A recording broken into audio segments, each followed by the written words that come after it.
What up? Pink ladies, T-birds, just happen to be watching some of my shit. My name is JImmiPynk. I sure is out here giving folks the drip drip.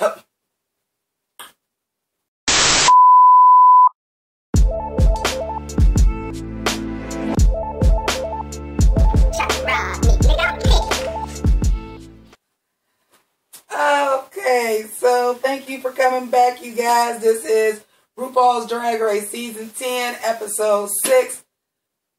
Drag Con Extravaganza, Panel Extravaganza, whatever. Not my favorite episode. Don't know if it was as dull as last week, though. We got a lot packed into this episode, so let's just go ahead and get into it. Or at least the stuff I want to get into, because this mini challenge about sitting on a secret pass. Really, bitch? No. And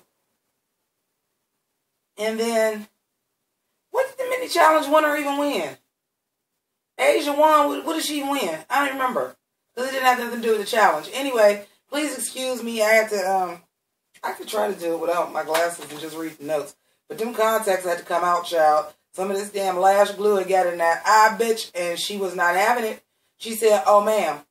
She let me get through them good pictures of the look to post up. And as soon as I started watching the episode, that I said, bitch, hey, bitch, we gonna need some eye drops and some allergy fluid. That's a Cat Williams joke. Anyway, so I'm gonna let y'all pick y'all own panels. You guys have to do drag con panels. We need team body, team face, and team hair. Okay, so team body and proportionizing is Eureka, Monet, and Cameron. Because Cameron is quiet, Monet been losing, and Eureka said, fuck it, I'll take them. Team face was Aquaria, Asia, and Monique. And team wig was Cracker, Blair, and Vixen. And right when they said that, I literally got wrote next to that, ill. Because I just was like,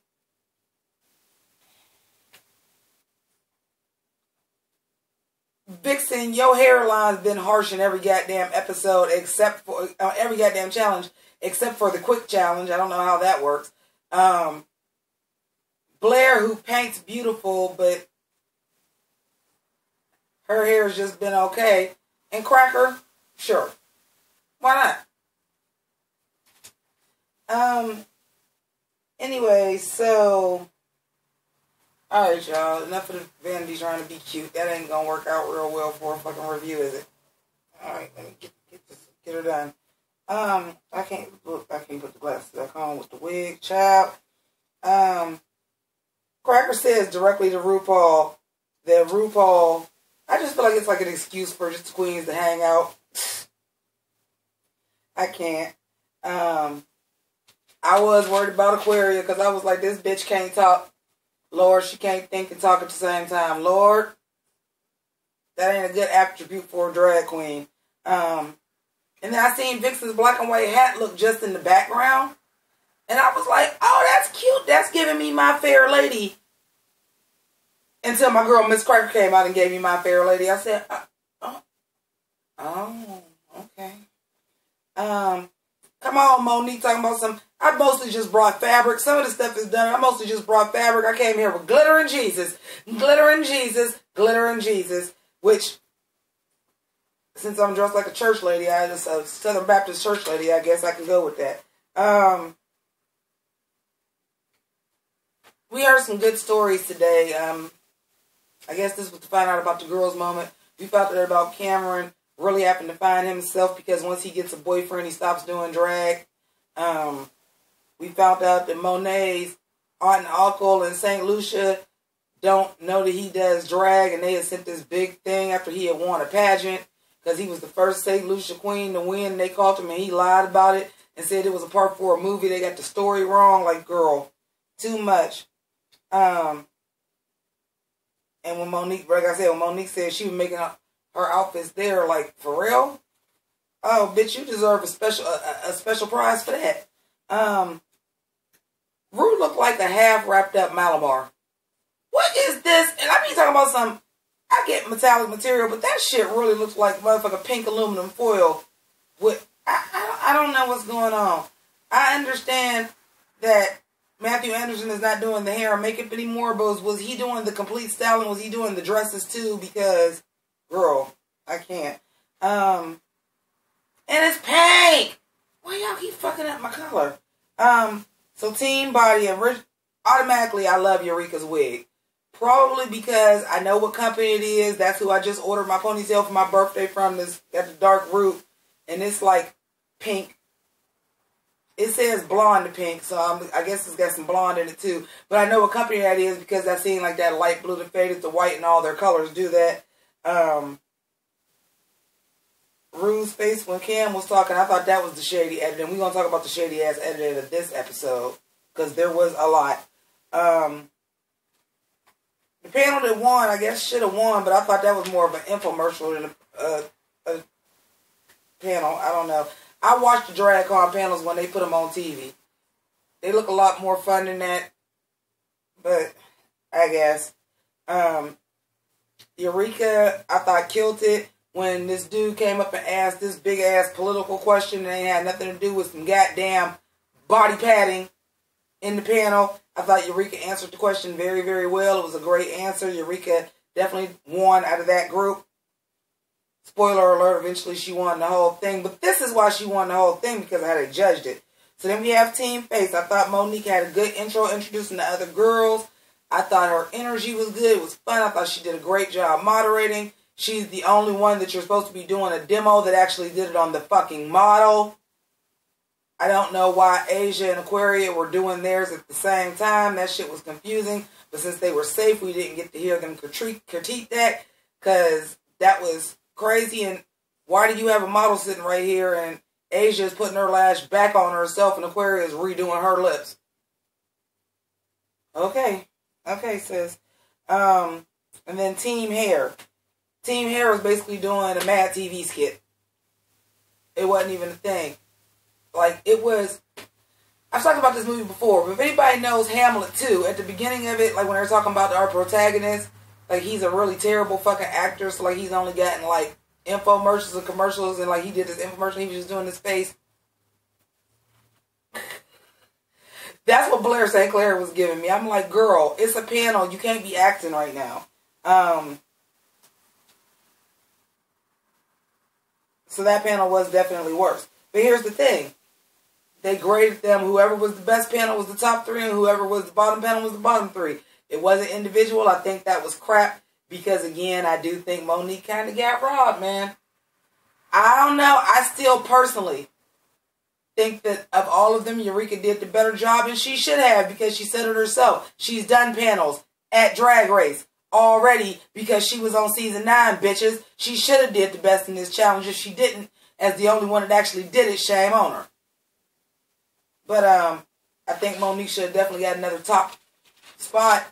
And now y'all decided y'all want to judge by groups again. Like, well, okay. So let's get into these runways. Cameron, I just thought it was okay. Maybe because if y'all look at my some of my screen captures, I already got Cameron in this outfit on the cover of one of my thumbnails without the hat. But the hat was cute, and I get like the Judy Jetson hookah. But I don't know if they told them about the Mars Ball already. But considering the fact that you just did a futuristic look, that was just, you know, you just did that to me. Monet, this was the best Monet has looked this season. I was not crazy about that overly busy print, but I get it. She's from the islands. They do that. But it's definitely the best she ever looked. Eureka, I absolutely love Houndstooth as a print myself. However, Houndstooth is something that you can go overboard with real quick, and she did. The fact that it was all Houndstooth, even the fingers was in. The hat was Houndstooth. And then the only thing that was breaking it up was this black cape and these black over-the-knee boots that didn't even go with the look for me. Like, I'm like, you got on hooker boots with what looks like I should be in, oh, goddamn it, I was thinking of Sherlock Holmes, London. I can't remember what it was, the sleuth people, you know. So I wasn't feeling it that much. Maybe if you would have on a black glove, maybe if something black in the middle, a black belt, a black pump, I think I would have liked it a little bit better.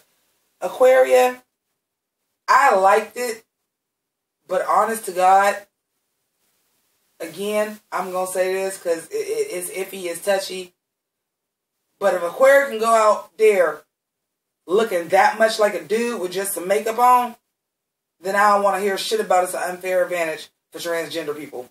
No more. Because that bitch walked out on the runway looking like a dude with makeup on, not a drag queen. There was no padding, there was no body, it was basically a boy outfit, it was basically a Chippendale's damn outfit. So I don't want to fucking hear it, even though it was bad as fuck. Monique Hart, I said, well, in 30 minutes, fuck yeah, I love it. I love the hat anyway. The hat was everything. She brought that fabric, which is a shame that she brought that fabric, because that's just, you could have used some shit in the Illusion Lounge for free. But I get it, because the material kind of looked like the hat. It was quick, it was cheap, but the material was fabulous, the hat was fabulous, and she made the bitch in 30 minutes, so good fucking job. Asia, I love the dandelion. I'm questioning why that dress with it. And that's all I can say about that. Cracker, my fair lady with the hat made out of hair, was everything, bitch, you slay. Blair, I love the hat and I love the top part of the outfit. I didn't like the length of the skirt, and for that matter, Michelle motherfucking Visage, if you was gonna call Mayhem juvenile last week and you didn't give me this Easter bonnet fucking Sunday look, is too juvenile, or is that because Blair already looked like she juvenile, that it was okay? Because if you gonna call one juvenile, you gonna call Mayhem's toddlers and tears, you got to give her confirmation, first communion, for real, for real. Vixen's I almost loved, except for the fact that her whole ass was out, and then it was like this one crazy white part of the hat that was just like a circle. It wasn't like swirling and moving no more. I think the idea could have been executed a lot better. Maybe if it would have been a gown with some black fabric underneath to make it into a gown, or if it was just constructed a little bit better, because the outfit was on point. Michelle Visage, suck a dick again, because you can't tell somebody it's a hat challenge and then be mad because somebody got on a big floppy hat. The rules didn't say the hat got to show your face. The rules said a hat. And by that definition, while you trying to be in theme, bitch, you don't have on a hat, you have on a fascinator. And it's one that's way too little to be considered a fucking hat. Anyway, so again, tops and bottoms are the whole team. Now this is the part I want to get into this, because I was slightly bothered with this. Because tonight was Blair's last night, and she broke down and said this on the stage. But instead of making it a more natural progression to get to that part of the story, it was like this crazy ass jump cut out of fucking nowhere. Like this and this and this, and all of a sudden she was like, well, it's because I'm dainty, because I'm dirty, because I was raped. And I'm just like, whoa! Where the fuck did that come from? Like, if she broke down and told that story and that was the time she chose to tell it, I understand, and that is fine. And yes, the fact that she was able to say it is beautiful and wonderful. But y'all gave us more build up when Roxy Andrews was talking about getting left at the bus stop than you did for this girl getting raped, or this guy getting raped. And you know, at least with that, when she started breaking down, we kind of got to the point where we could see her kind of cracking on stage already, and them like seeing it, and they're like, what's wrong? And she like, I never felt good, and blah, blah, blah, blah. With Blair, it was just like, well, with the other girls, this, and you're just being too dainty. Boom! You know that she didn't go straight from them saying that to saying that. You know that there was something in between that before she said that, and we didn't get none of that. It came out of nowhere, and because it came out of nowhere, it feel like y'all forced it in because it would make good TV, and it was a disrespectful fucking edit for that. And I'm gonna leave it at that, because that had pissed me off. I'm like, we didn't even get no levity to that. It was just like, boom. Y'all should have cut the shit to Cameron was saying, I know we're happy we finally get to see Cameron and she was in the top. But y'all could have kept kept that speech of I got built and then decided I wanted to go back and do drag for another motherfucking time and moved the runway up so we could have actually seen how Blair got to this point where she felt like she needed to tell that story right then. Same thing as when Aunt Johnny came out and said HIV. Everybody else that had, same thing with Monica Beverly Hills when she said she was transgender. Y'all gave everybody else the levity for it to be a progress of how they got to that point on the stage to be able to share their story. And this boy got raped. And it was just like, boom, out of nowhere. See, that's that VH1 shit. Then, when Ross said, oh, Cameron, this and this, I'm glad we get to see him. But I just need to see more looks from Cameron. Bitch, where? Cameron been one of the most sickening bitches on the runway all goddamn season so far. Chick rocks. Eureka won, no shit. The lip sync for your life was Vixen and Blair to I'm Coming Out, and I already knew, Blair, baby, you ain't got this.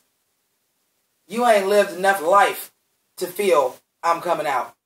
As a gay anthem, as a strong female empowerment anthem, as anybody anthem, I'm Coming Out is an anthem for more than just the gay community. That is an anthem to say, I'm gonna be me, motherfucker, and I'm doing this.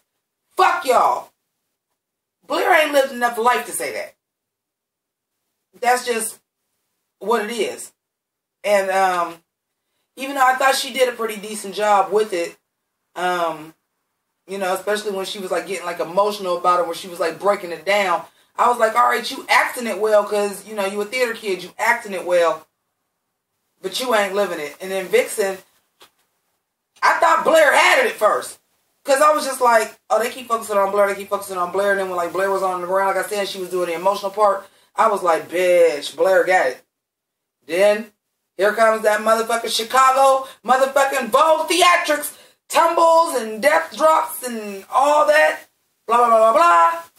Vixen, Shantae, you stay. Blair, thank you for sharing that you were raped on the main stage and we gave you a fucked up edit for us to tell your story, but Shantae away. And I know the fandom is going to be pissed, and I know all the racist trolls is probably out right now. Fuck the Vixen this and this and this when the Vixen and Blair was friends. I can't with the drag fans. Also, next week is Snatch Game, which I'm excited for. But I don't know if I want to do who I was doing for Snatch Game. So I kind of, if y'all know what y'all think the runway might be, because I should have paid a little bit more attention. All I remember is Vixen in the pastel wig. It kind of looked like an ice cream castle, so I'm like, is it another princess challenge, or is it a sea challenge? If y'all think y'all know, or y'all hear any tea, let me know what y'all think next week's runway is. And I want to thank each and every one of y'all for watching. Thank you to my patrons. As always, love y'all to death. If you want to help me by becoming one of my patrons, you can do that. The link's down below, as well as PayPal.me. If you can't even donate $1 per month, that's not financially feasible for you to pay per month. That's fine. If you feel like you want to shoot something to your girl, you can use PayPal as a one-time donation. Also, thank you to my Pink Ladies and T-Birds for subscribing to my channel. We almost at 3,000. I got less than 100 to actually get to 3,000. So let's make that happen. Let your friends know. Like, share, retweet, all that good shit. Let's get it cracking in this biatch. For those of you guys that are not Pink Ladies or T-Birds, that means you're not part of the House of Grease, because you're not subscribed to my channel. You can do that by clicking Sailor Jimmy at the end of the video or down below. You may also want to hit the notification bell so that you can see when all of my Drag Race, Untucked, or any other reviews that I do become available. So, that's that. And this hat, like, legit do not even fit on my head. And I'm so surprised it stayed on the whole review. So, props to your mama. Keep it greasy. Deuces.